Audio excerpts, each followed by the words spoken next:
A 17-year-old, still strapped to her airplane seats, fell about 10,000 feet into the Amazon rainforest and woke up alive. Christmas Eve, 1971. Juliane Koepcke was aboard Lanza Flight 508 when lightning struck the aircraft.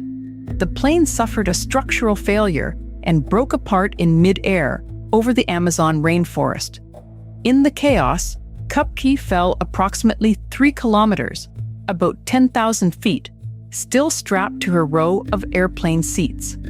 That fact alone sounds impossible.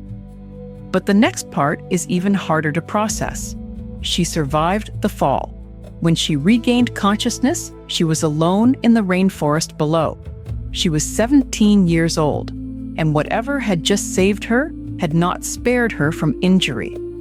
She later described significant wounds: a broken collarbone, a torn cruciate ligament in her knee, a swollen eye, and deep cuts. She had fallen out of a disintegrating airliner into one of the most difficult environments on Earth. No rescue team was beside her. No clear path out was visible. The plane was gone. The noise was gone. Part 1. Waking in the jungle. What remained was the jungle, and the question of how long one injured teenager could stay alive inside it. Survival stories often begin with action. This one begins with disorientation. Koepcke woke up in the Amazon rainforest after a mid-air breakup and a 3-kilometer fall, injured and cut off from help. There was no immediate explanation for why she had survived when so many others had not. There was only the next problem in front of her.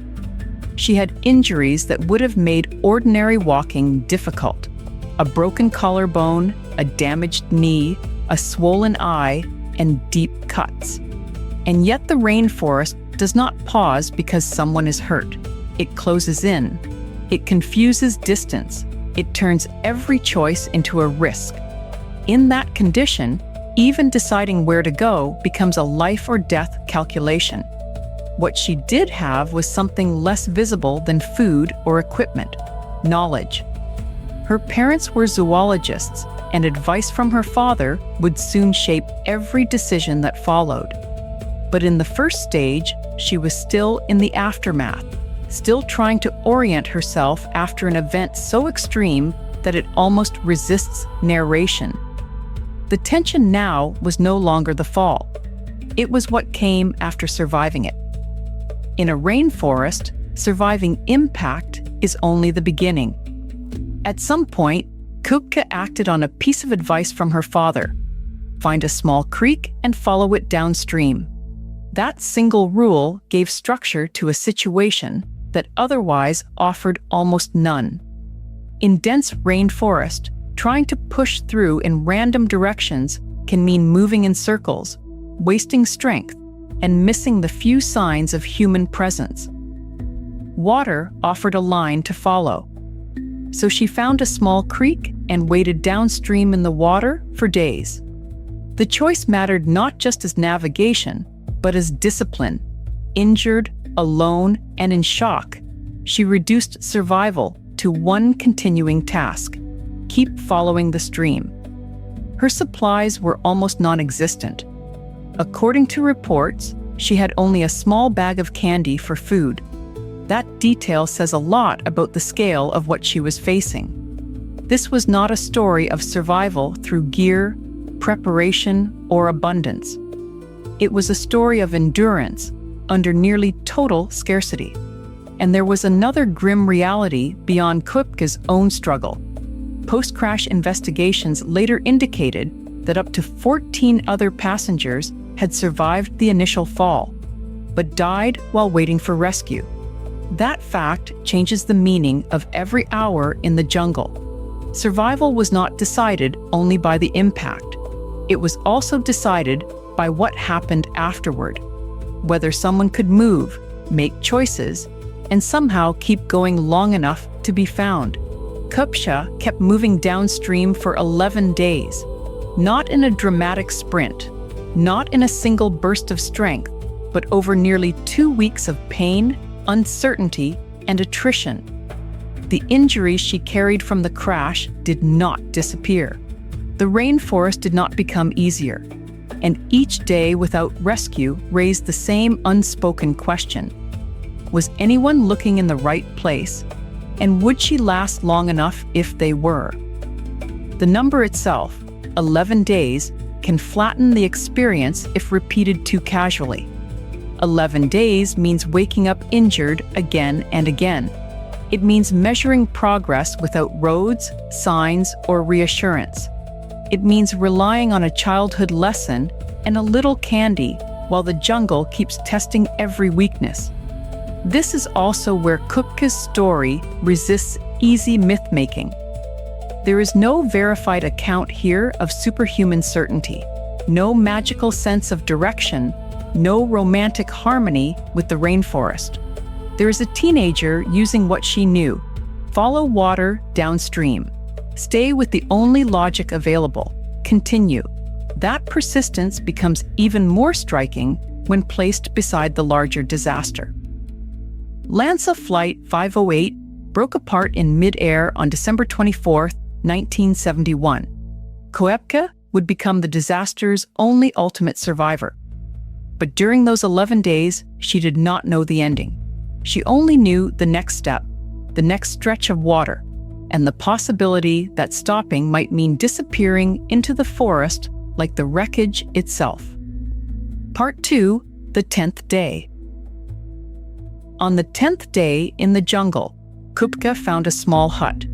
After days of movement through rainforest with almost no resources, that discovery marked a turning point. It was not rescue yet, but it was evidence of people, of work, of a human presence somewhere within reach. Inside the hut, she found a liter of gasoline.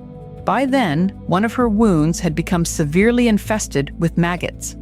Using the gasoline, she poured it into her infected arm to clear the infestation. It is one of the harshest details in her story, but it matters because it shows the practical reality of survival in the jungle.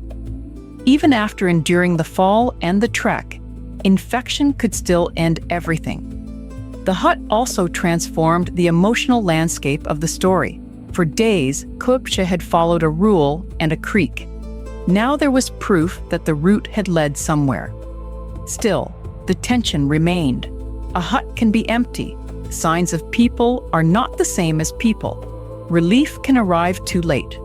This is the point where many survival narratives pivot from endurance to rescue. But in Koepcke's case, the pivot was still fragile. She had made it through the fall, through injury, through hunger, and through 10 days in the Amazon. The question now was whether this trace of civilization would become a way out, or just another place to wait. Koepcke's story ended in rescue, but not in the abstract.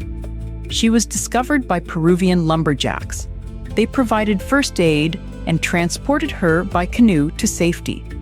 After everything that had happened, the final movement out of danger was not dramatic in the cinematic sense. It was human.